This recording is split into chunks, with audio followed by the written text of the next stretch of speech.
bergerak untuk masa depan.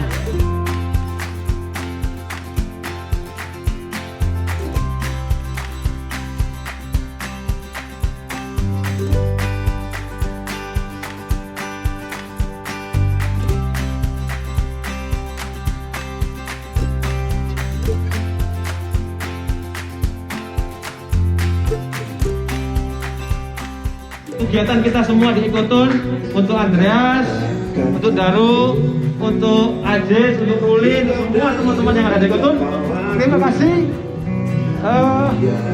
Kita sudah 20 tahun menggerakkan ini, kemudian dan ini, kemudian ya kita berharap ya terserah kemudian ke depan. Ya terharu, senang gitu ya, karena memang banyak orang juga yang peduli gitu, nggak ternyata itu banyak yang mendukung gitu kegiatan kita.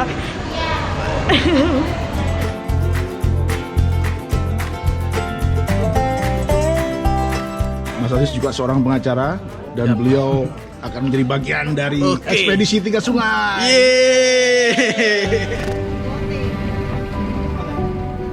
Ini sebuah perjalanan menyusuri 3 sungai utama di Pulau Jawa.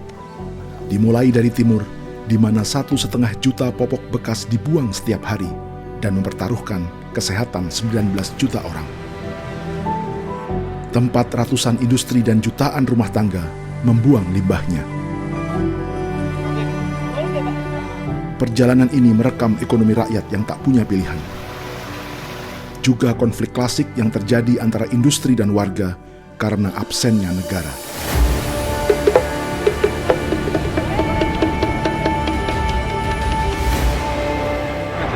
Sebentar lagi nggak boleh. Loh Kak, pemberitahuannya ke siapa? Dari Prancis ini. Maju, maju.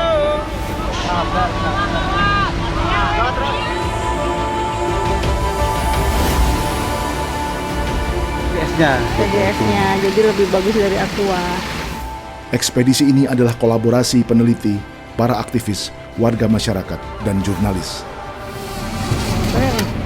Sorry. Ada CCTV-nya. Sudah terekam kita. Menggabungkan kerja-kerja ilmiah, investigasi lapangan, dan gerakan sosial. Wah, ini wingi demo dhewe wong 8.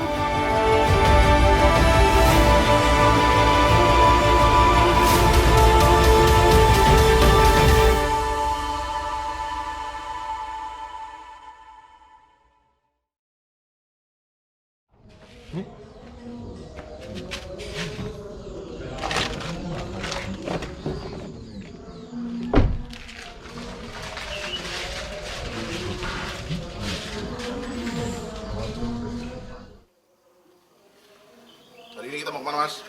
Pagi ini kita akan ke ujung, istilahnya ujung Pangka ya.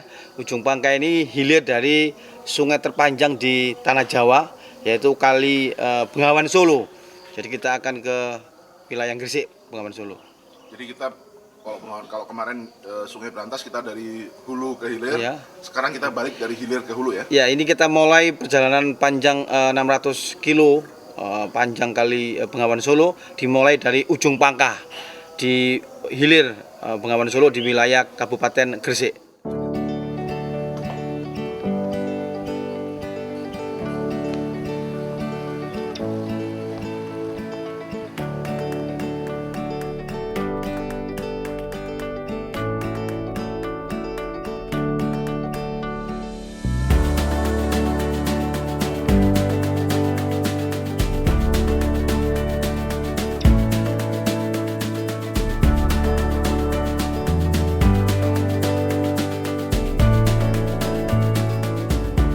Kami akan memulai menyusuri Bengawan Solo dari hilir.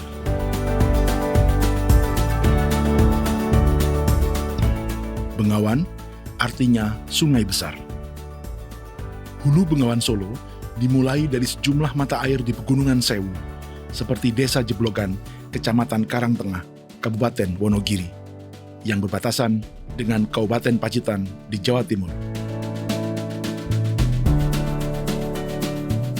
Aliran-aliran air lalu berkumpul di Waduk Gajah Mungkur di Wonogiri, Jawa Tengah. Bengawan Solo pun memulai perjalanan panjangnya sejauh 548 km melalui beberapa kota dan kabupaten di Jawa Tengah dan Jawa Timur. Daerah aliran sungainya mencakup wilayah seluas 16.100 km persegi, di mana 60% aliran Bengawan Solo berada di Jawa Timur. Pada tahun 1880, hilir Bengawan Solo dialihkan dari Surabaya ke Ujung Pangkah di Gresik untuk menghindari pengendapan atau sedimentasi di Selat Madura. Ekspedisi Tiga Sungai akan menyusuri Bengawan Solo dari sini.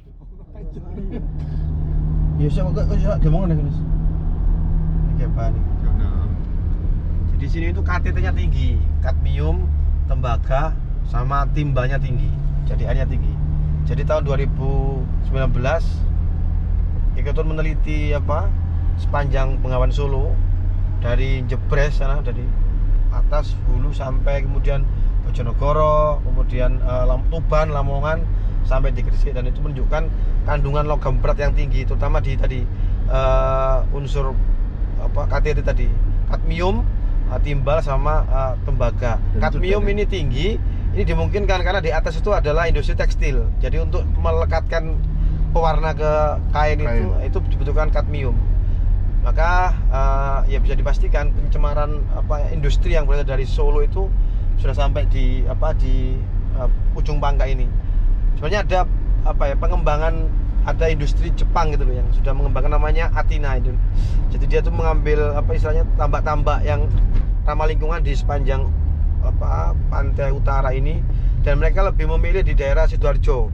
Saelek-eleke Sidoarjo itu luwih elek di wilayah Ujung Pangkah ini. Jadi nggak bisa dikembangkan yang pertanian tambak ramah lingkungan di sini karena airnya sudah sangat buruk tadi. Padahal di sini tempatnya tambak. Padahal ini ya sentra tambak bandeng juga ini. Bandeng, kemudian ikan-ikan tawar dan udang di sini. Ditunggu tunggu di kapalnya. TPI. Tunggu di Kali Ngapuri.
Prigi lalu mengambil sampel air Bengawan Solo untuk diukur kandungan mikroplastiknya.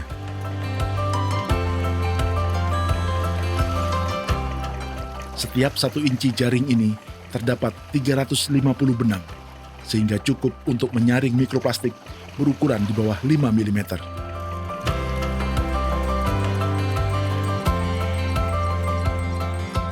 Tak lama kemudian, kami pun tiba di Muara Bengawan Solo di Laut Jawa.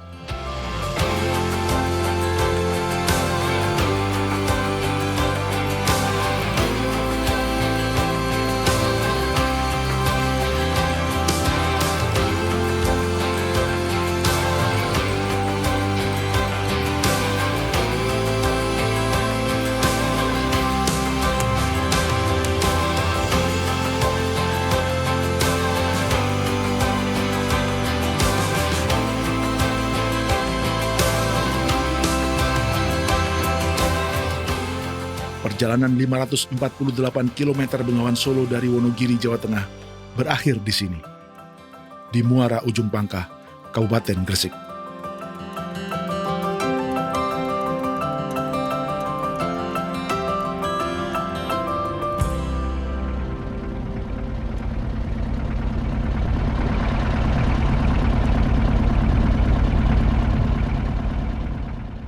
Tepat di Muara Bengawan Solo dan Laut Jawa, giliran Andreas dan Aziz yang mengambil sampel air.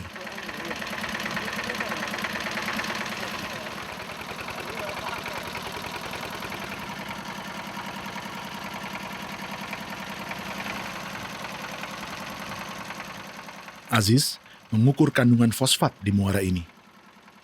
Jika kandungan fosfat berlebih, keseimbangan organisme di air dapat terganggu. Salah satunya memicu pertumbuhan alga yang tidak terkendali. Alga dapat menutupi permukaan air dari sinar matahari, sehingga ikan dan tanaman air lain dapat terganggu.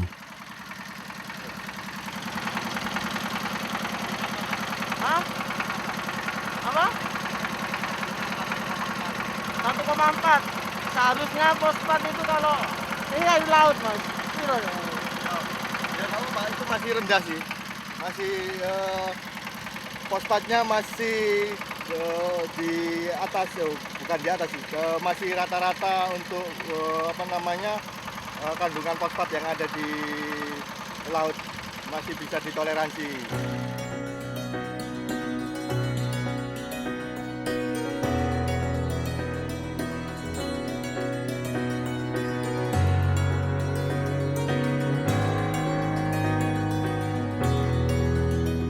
Setelah mengambil beberapa sampel air di Laut Jawa, kami pun kembali ke muara.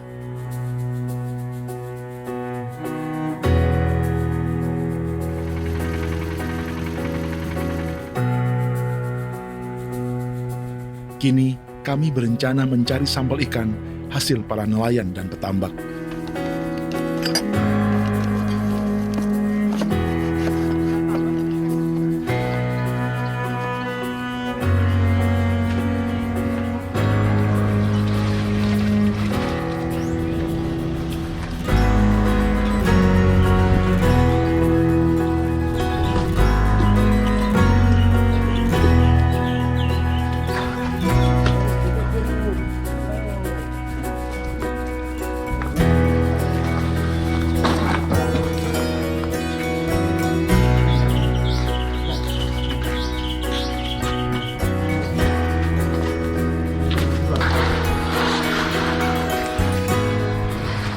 Kami berada di dermaga tempat penjualan ikan. Satu spesies dia sampel. Jadi kita akan ambil sampel di sini. Iya, Ya, kita kita coba ambil sampel ikan yang ada di tambak ini, yang ada di tambak yang Muara sumber ya. Solo. Sumber airnya salah satunya disuplai oleh Bengawan Solo. Tadi ada Iwain apa mana nih Pak? Lanjeng. Payus sing pundi payus? Payus. Ini Pausan. payus. Ini selek. Selek. Bukan bandeng lah Pak? Ini gere. Oh, bandengnya. Nah, yo kecil. Bandeng. Nah, itu. Selek. Gere. Oh ya, mujair. Mujair juga di payo ya? Ya, dia bisa hidup. Mujair ini punya toleransi yang tinggi, dia bisa hidup di air tawar sampai ke payo.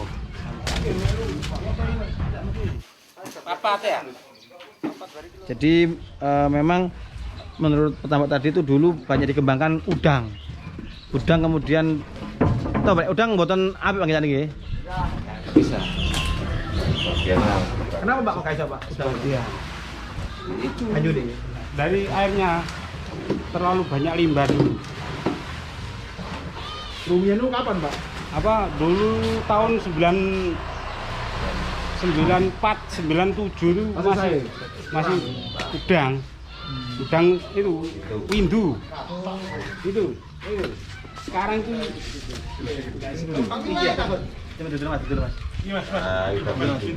Nah, ini udang windu.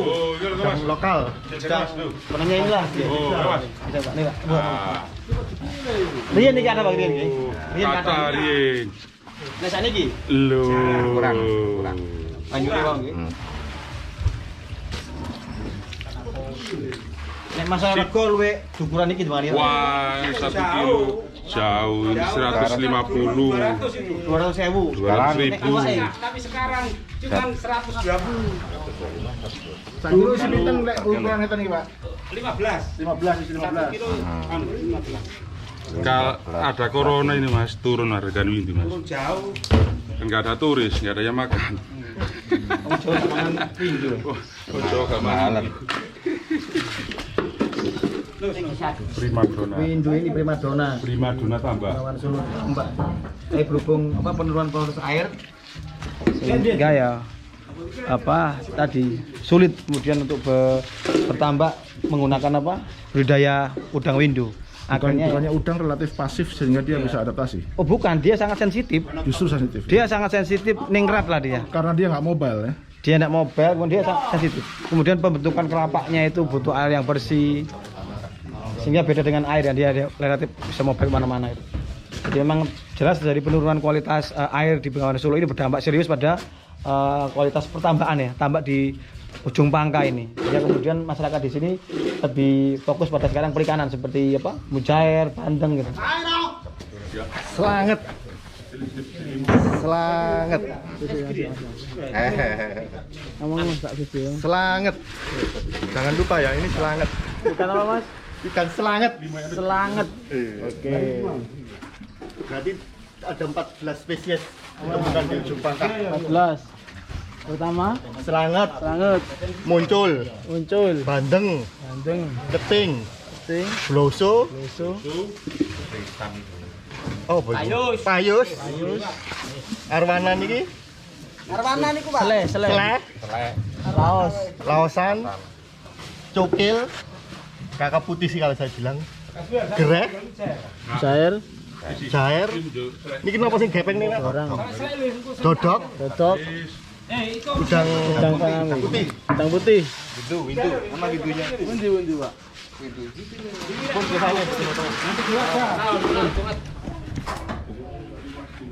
Itu sama.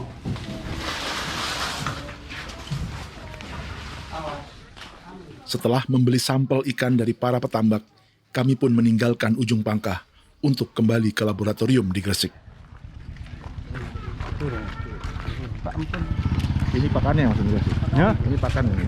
Ini pakan ini untuk pakan tambak yang intensif ini biasanya. Mereka tambak-tambak sekarang lebih banyak intensif dan ini yang rata-rata bisa menghabiskan modal mereka kurang lebih 50% masuk ke sini. 50% untuk pakan. Iya. Karena tidak ada lagi makanan alami ya. Rata-rata tadi intensif itu tambak yang selalu membutuhkan pakan dari luar.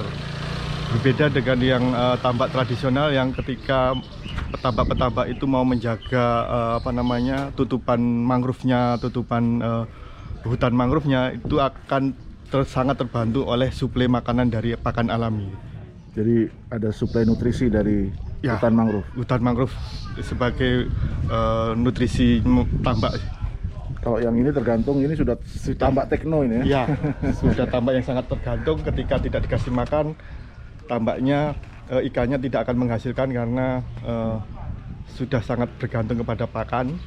Sama ketika kualitas airnya sudah rusak karena tadi kelebihan pakan yang membusuk di tambak, akhirnya semakin lama semakin rusak tambak yang mereka gunakan.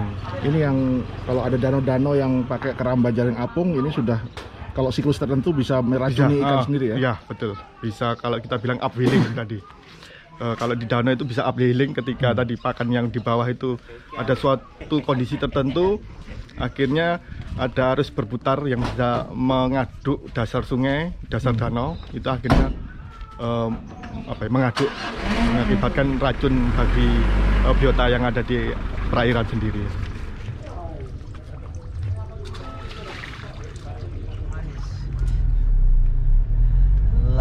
Atau kalau di Jawa Timur. Dalam perjalanan pulang, kami singgah membeli tuak manis dari air aren, atau di Jawa Timur disebut legen.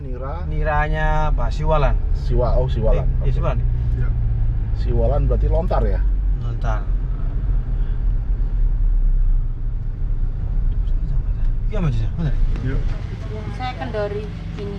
Kalau ditutup rapat pakai ini nanti takutnya gelembung, meledak. Jadi ini milung sini yang awar-awar lah. Pelan-pelan gini nanti sampai jam balik gitu ya. Lah sampean kendori pokoknya. Amit niki. Ini kayak siwalan Bu ya. Iya. Nggih. Asli, kalau ndak asli kan nggak bisa gelembung. Buka ngono ya wis. Teli ya? Teli ya?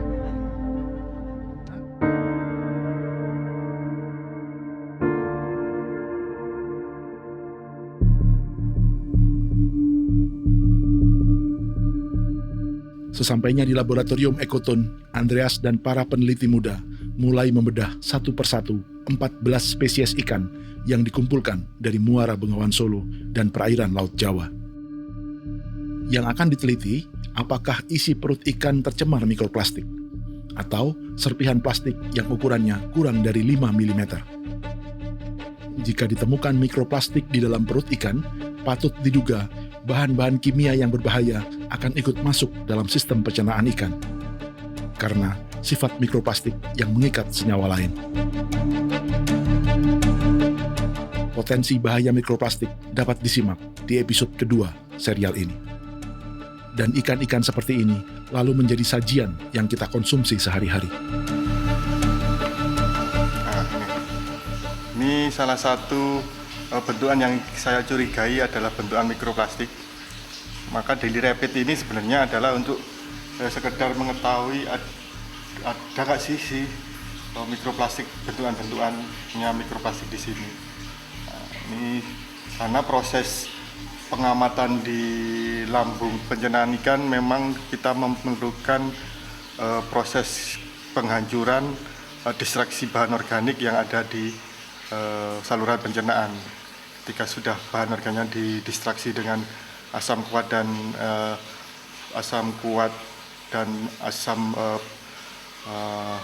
hidrogen peroksida dengan perbandingan 3:1 untuk menghilangkan bahan-bahan organik, itu kita bisa memastikan bentukan-bentukan ini adalah bentukan-bentukan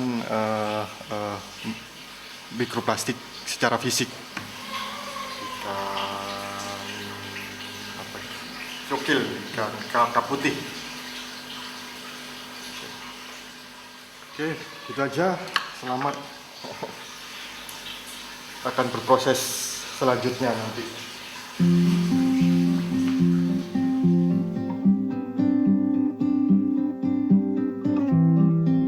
Sementara semua isi perut ikan berakhir di laboratorium, daging ikannya berakhir di dapur Ekoton.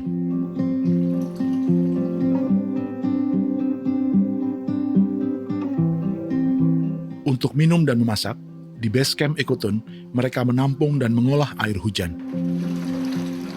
Setelah diendapkan, air lalu disaring dan diseimbangkan kandungan asam dan basanya dengan menggunakan sejumlah komponen. Setelah itu, air siap dikonsumsi.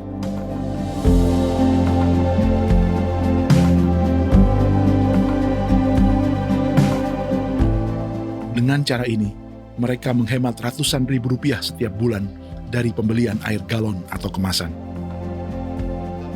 Gimana Ruk, bedanya Ruk, air ini sama air aqua, air galon atau air sumur? Kalau kau pakai masak, bedanya air hujan. Kenapa? Ya, lebih enak, lebih bersih, lebih seger. Nasi mah. Nah, nasinya jadi putih. Enggak gampang basi. Nggak gampang basi, bisa tahan 2 hari. Kenapa PDAM kita tidak bisa memproduksi air seperti ini? Karena PDAM terbebani gitu ya. Jadi dia ada di hilir, kemudian di hulu dia memiliki di hulu air bahan baku PDAM dibuangi limbah cair. Semuanya Citarum, Bengawan Solo, kemudian Berantas. Ini semua adalah bahan baku air untuk air minum kota-kota yang ada di hilir.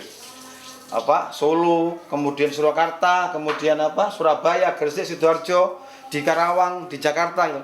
Namun sayangnya di hulu ada industri yang kemudian mereka membuang limbah tanpa terkontrol gitu ya. Jadi ada industri tekstil di Citarum, industri kertas di Citarum, kemudian ada tekstil juga, ada industri ciu di Bengawan Solo, kemudian di Berantas ini kita punya pabrik gula, pabrik penyedap masakan dan juga pabrik kertas. Jadi industri ini kemudian bebas membuang limbah di daerah hulu, sementara di hilir kita menggunakan menjadi bahan baku air minum. Jadi kemudian ini melawan hukum alam. Seharusnya kan semakin hukum alam adalah semakin ke hilir maka air akan semakin buruk kualitasnya.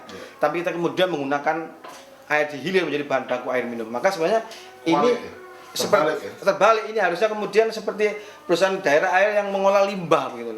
Jadi beban pengelola limbah diserahkan pada PDAM gitu. Maka kemudian saya sering mendengarkan keluhan dari teman-teman PDAM Surabaya itu ini seperti bahan kimia terus bertambah. Jadi bahan kimia ditambahkan terus kemudian fluktuatif.